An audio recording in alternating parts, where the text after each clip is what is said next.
मैं निकला दोस्तों हूँ अजीज साथियों, घर ये है वाघा से बॉर्डर। यही गेट से यहाँ पे आगे पैदल जाएंगे। सफर में मैं जाता हूँ माँ का दुआ करते रहना। मैं निकला हूँ घर से। अस्सलामुअलैकुम वरहमतुल्लाह। दोस्तों अजीज साथियों, इस वीडियो के अंदर आपको शिहाब भाई का आज का यानी 28 सितंबर का करंट लोकेशन बताऊंगा। और दोस्तों अजीजों, आपको ये भी अपडेट दूंगा मैं कि शिहाब भाई वाघा बॉर्डर की तरफ निकले हैं या नहीं निकले। अगर नहीं निकले हैं तो क्यों नहीं निकले। और दोस्तों वाघा बॉर्डर के बाद सबसे पहला जो गांव आता है पड़ोस मुल्क का, वो कौन सा गांव आता है और पड़ोस मुल्क का क्लाइमेट और वातावरण क्या है। तो दोस्तों सारी बातें इस वीडियो में होने वाली है, इसलिए इस वीडियो को लास्ट तक जरूर सुने।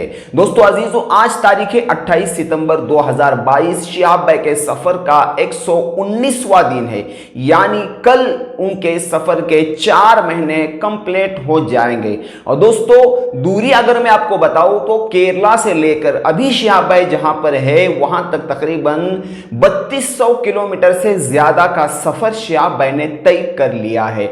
दोस्तों अजीजों, शिहाब भाई के अभी के करंट लोकेशन के जानिब अगर हम बढ़े तो दोस्तों करंट का लोकेशन तो उनका वही है जहां पर वो कल रुक गए थे, खासा गांव के अंदर, जिसका डिस्ट्रिक्ट आता है अमृतसर। अमृतसर से आगे, क्योंकि वाघा बॉर्डर जो है ये अमृतसर से 32 किलोमीटर पड़ता है और शिहाब भाई जहां पर अभी रुके हैं वहां से वाघा बॉर्डर की जो दूरी आती है तकरीबन 12 से 14 किलोमीटर वाघा बॉर्डर रह जाता है।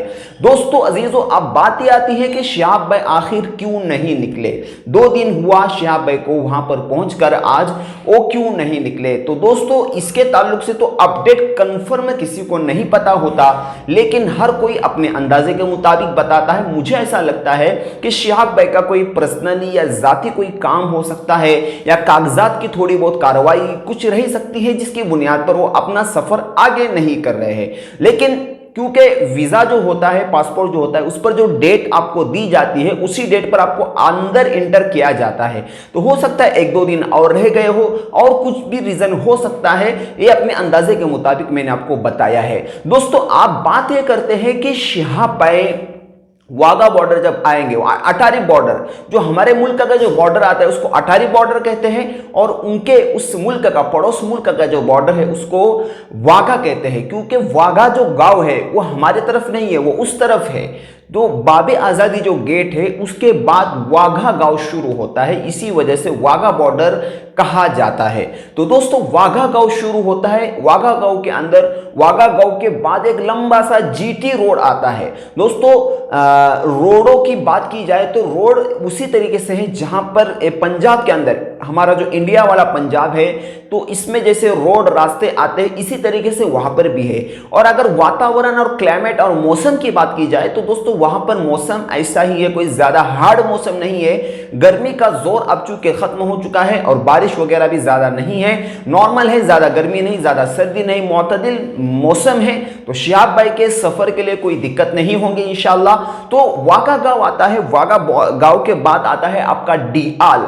डियाल गांव भी ज्यादा बड़ा नहीं है, छोटा ही गांव है। उसके बाद आता है जल्लू मोड़, उसके बाद आता है आपका बाटापुर, बाटापुर के आगे आता है रिंग रोड। रिंग रोड के बाद फिर जब शिहाब भाई रिंग रोड चलेंगे तो रिंग रोड के बाद फिर 2 रास्ते फूटते हैं।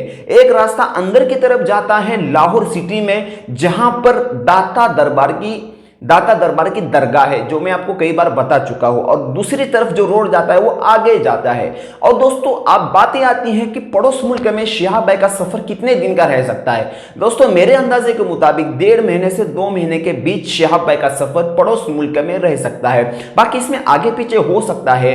और दोस्तों जब वो शिहाब भाई जाएंगे, चलेंगे पड़ोस मुल्क में, तो उसका जो बॉर्डर आता है, बॉर्डर जब आएगा तो उसके बाद फिर ईरान शुरू होता है, उसके बाद फिर इराक आता है, फिर कुवैत, फिर सऊदी, फिर 2023 के हज पर इंशाल्लाह शिहाब भाई पहुंच जाएंगे। दोस्तों अजीजों, मैं आपको बताता हुआ चलूं कि शिहाब भाई यहां से कब भी निकल सकते हैं, जहां पर वो अभी खासा गांव में पंजाब स्टेट के अंदर और डिस्ट्रिक्ट जो आता है अमृतसर में, और जहां पर अभी रुके हैं वहां से वो कभी भी निकल सकते, कोई फिक्सन है और किसी को पता नहीं। जब भी वो निकलेंगे आपको अपडेट जरूर कर दिया जाएगा, आप उसके ताल्लुक से बेफिक्र रहे। दोस्तों अजीजों, शिहाब भाई के कुछ काम होते हैं जिसकी बुनियाद पर वो रहते हैं, रुकते हैं, क्योंकि थकन होती है, जिस्म है भाई। जब वो उस दिन 33-34 किलोमीटर का 37 किलोमीटर का सफर करके आए तो जाहिर सी बात है जिस्म के अंदर थकावट होंगी। दोस्तों अजीजों, बहुत सारे रीजन होते हैं, तबीयत के तकाजे होते हैं, तो आप थोड़ा समझा करें। आप ये कह रहे हैं कि शिहाब भाई क्यों नहीं निकल रहे, बहुत सारे कमेंट्स कर रहे हैं, तो भाई रुक रहे, उनको आराम करने दो। वो लंबे सफर के मुसाफिर है, हम जाते हैं 200-100 किलोमीटर, वो भी सवारियों में जाते हैं, लेकिन ये जो मुसाफिर है मदीने और मक्का के मुसाफिर है जिनको चलना है 8640 किलोमीटर। इसलिए आप थोड़ा समझा करें। देखो दोस्तों, वो हमारी तरह ही इंसान है, शिहाब भाई कोई फरिश्ते नहीं, वो हमारी तरह इंसान है, उनको भी थकन, भूख, प्यास, सारी चीजें, जरूरत जिंदगी उनके साथ भी लगी हुई है, इसलिए थोड़ा आप समझा करें। और दोस्तों अजीजों, मैंने जैसा कि आपको बताया था कि शिहाब भाई के वालिद साहब जो है, वालिदैन उनके उम्रा के लिए चले गए हैं, तो हो सकता है उनको मुलाकात भी करना होगा।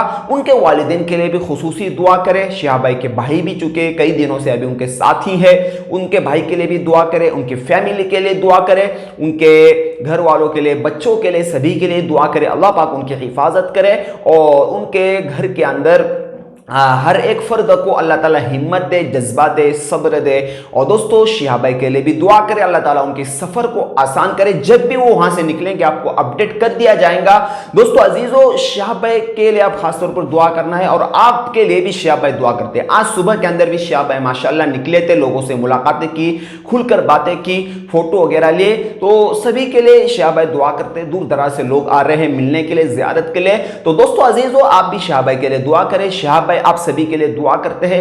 आपके जो भी मसाइल है, रोजी रोटी के, कारोबार के मसले, और निकाह नहीं हो रहा, मियाँ बीवी के अंदर आपस में ना इत्तेफाकी है, मोहब्बत नहीं है, मैं खुद भी आप सभी के लिए दुआ करता हूं, आप मेरे लिए भी दुआ करें। तो दोस्तों मिलते हैं फिर इंशाल्लाह एक नेक्स्ट वीडियो, नई अपडेट, नई लोकेशन के साथ। तब तक अपना और अपनों का ख्याल रखें, और कोई अपडेट खुलकर आता है तो आपको सबसे पहले चैनल पर बता दूंगा इंशाल्लाह। अस्सलामु अलैकुम व रहमतुल्लाहि।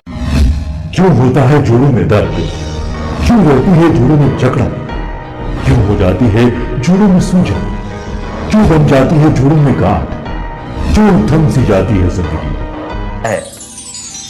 जोड़ों की पुरानी से पुरानी लाइलाज तकलीफ जैसे घुटनों का दर्द, पीठ और कमर का दर्द, कंधे, गर्दन और पैरों में दर्द के लिए संधि प्लस प्लस एक संजीवनी बूटी की तरह है, या यूं कहे कि एक स्थायी इलाज साबित हो चुका है। लाखों लोग इसे अपना चुके हैं और दर्द पर विजय प्राप्त कर चुके हैं। जब हम नियमित रूप से संधि प्लस प्लस से मालिश करते हैं तो त्वचा इसे तुरंत ऑब्जर्व करके जोड़ों के सूक्ष्मतम अवस्था में पहुंचा देती है, जिससे जोड़ों में ब्लड का सर्कुलेशन बढ़ जाता है और जोड़ों के मांसपेशियों में मजबूती आती है। आंतरिक सूजन समाप्त हो जाती है, जिससे दर्द में आराम तो मिलता ही है, साथ ही साथ जोड़ों में नई शक्ति भी आती है।